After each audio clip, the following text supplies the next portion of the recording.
திரு ராகுல் காந்தி அவர்கள் வந்து இதை வந்து நேரடியாகவோ அல்லது மறைமுகமாகவோ ஆதரித்தால் அது எட்டப்பன் வேலை அப்படின்னு குறிப்பிடுறாங்க.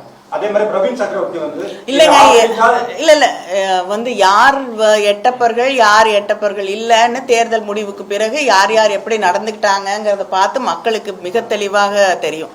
அதனால யார் எட்டப்பர்கள்னு தமிழ்நாட்டு மக்களுக்கு தெரியும். யார் முதுகில் குத்தியவர்கள், யார் வந்து நேர்மையாக மக்களோடு அரசியல் செய்கிறார்கள்னு தமிழ்நாட்டு மக்களுக்கு தெரியும். இன்றைய கூட்டத்தில் வந்து திமுகவும் பங்கேற்கல, அதிமுகவும் பங்கேற்கல. இந்த ஒரு புதிய நட்பு இருக்குன்னு சொல்லி அமைச்சர் ராஜ்மோகன் விமர்சிக்கிறார். திமுகவுக்கும் அதிமுக இடையே ஒரு புதிய நட்பு இல்லைங்க. திராவிட முன்னேற்ற கழகமும் அதிமுகவும் மேகதாது விஷயத்துலையும் ஒரு மித்த கருத்து தான் கொண்டு இருக்கோம். பல நேரங்களில் ஒரே விஷயத்த ஒன்றா கூட போய் நாங்கள் வந்து அங்கே ரெப்ரசன்ட் பண்ணியிருக்கோம். அதனால் இது வந்து புதுசான ஒரு விஷயம் அப்படின்றது, இவங்க புதுசாக ஆட்சி பொறுப்பிற்கு வந்திருக்கிறாங்க, இவங்க புதுசாக அரசியலுக்கு வந்திருக்கிறதுனால காலம் காலமாக நடந்து கொண்டு இருக்கக்கூடிய பல விஷயங்கள் இவங்களுக்கு தெரியலங்கிறதுக்காக இதுவரை நடக்காத ஒன்று இல்லை. அதனால் இப்பொழுது கூட இன்று ஆட்சி பொறுப்பில் இருக்கக்கூடிய தாவேகா எல்லா எதிர்கட்சி தலைவர்களையோ இல்லைன்னா அவங்களோட கட்சிகளுடைய ரெப்ரசன்டேட்டிவ்ஸையோ அழைச்சிட்டு போய் அங்கே இருக்கக்கூடிய நீர்வளத்துறை அமைச்சரையோ அல்லது மற்ற அமைச்சர்களையோ சந்தித்து இந்த மேகதாடு பிரச்சனையை பற்றி அவர்களிடம் எடுத்து சொல்லுவது என்றால் நிச்சயமாக திராவிட முன்னேற்ற கழகமும் அவர்களோடு செல்ல தயாராக இருக்கிறோம். என்ன நோக்கத்திற்காக இன்றைக்கு இந்த கூட்டம் கூட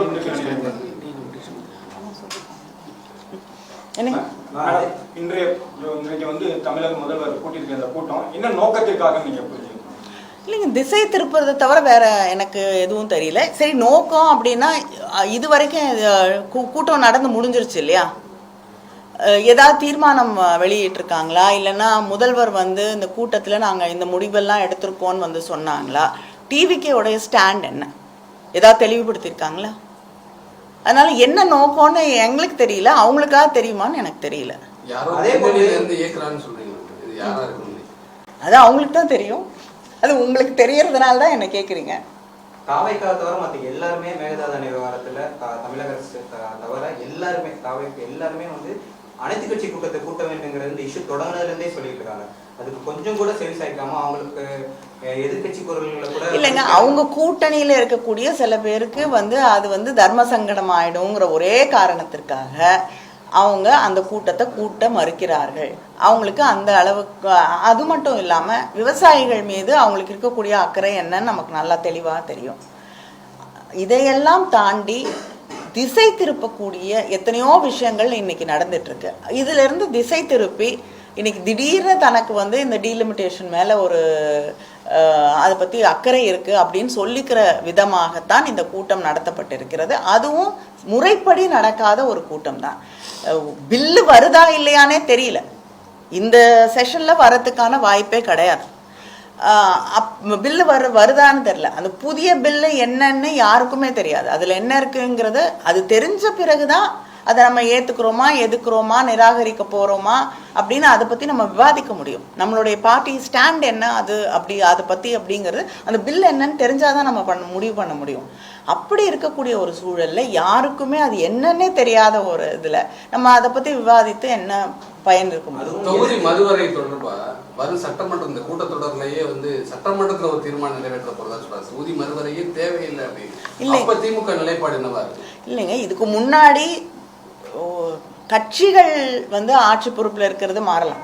ஆனால் வந்து திராவிட முன்னேற்ற கழகம் ஆட்சி பொறுப்பில் இருந்த பொழுது தமிழக அரசு ஒரு தீர்மானத்தை கொண்டு வருகிறது, அது நிறைவேற்றப்படுகிறது. பல கட்சிகளுடைய ஆதரவோடு தான் அந்த தீர்மானம் நிறைவேற்றப்படுகிறது. அதுக்கு முன்னாடி நடந்த அனைத்து கட்சி கூட்டத்தில் தாவேகாலிருந்து வந்து கலந்து கொண்ட திரு ஆனந்த் அவர்கள் அந்த தீர்மானங்களை ஏற்றுக்கொண்டு கையெழுத்து போட்டிருக்கிறார். இப்பொழுது புதுசா ஒரு தீர்மானம், பழைய தீர்மானம் இருக்கு, அந்த தீர்மானம் இருக்கும் பொழுது புதிதாக ஒரு தீர்மானம் கொண்டு வந்தா அந்த தீர்மானத்தை நீங்க நிராகரிக்கிறீங்களா, அந்த தீர்மானத்தை எதிர்க்கிறீங்களா? எதற்காக ஒரு புதிய தீர்மானம், ஒரு தீர்மானம் கொண்டு வரப்பட்ட தீர்மானத்தை தாண்டி இன்னொரு தீர்மானம் கொண்டு வரணும்னா அதற்கும் இதற்கும் என்ன வித்தியாசம்? என்ன மாத்திக்கிறீங்க? உங்களுடைய ஸ்டாண்ட்ல என்ன மாறுறீங்க? அது நீங்க தான் சொல்லணும். இல்லைங்க, போன தடவை கையெழுத்து போட்டீங்க, இந்த தடவை வேண்டான்னு சொல்றீங்கன்னா அதற்கான காரணங்கள் என்னன்னு நீங்க சொல்லணும்.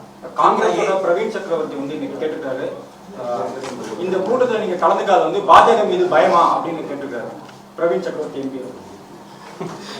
அவரே சொல்றாரு ஆல் பார்ட்டி மீட்டிங் அப்படின்னாலே திமுக தான் எப்பயுமே. இல்லைங்க, தேர்தல் நேரத்துல திமுகவும் காங்கிரஸும் ஒன்னா போக கூடாது அப்படின்னு நினைத்த சில பேர் வந்து யாருக்காக அதையெல்லாம் செய்தார்கள் என்ற கேள்விகள் இன்னும் வந்து இருக்கத்தான் செய்து. அதற்கான பதில்கள் இன்னும் கிடைக்கல. அவங்களெல்லாம் யார் இயக்குனாங்கன்னு தெரிஞ்சா நாங்க பதில் சொல்லணும். காங்கிரஸ்க்காக இந்த கூட்டத்தை நடத்திருக்காங்க. தொகுதி மறுவரை கூட்டங்கிறது காங்கிரஸோட அழுத்தத்தினால நடத்திருக்கேன். நீங்க அவங்கள தான் கேட்கணும், ஆனா அவங்க பதில் சொல்ல மாட்டாங்க.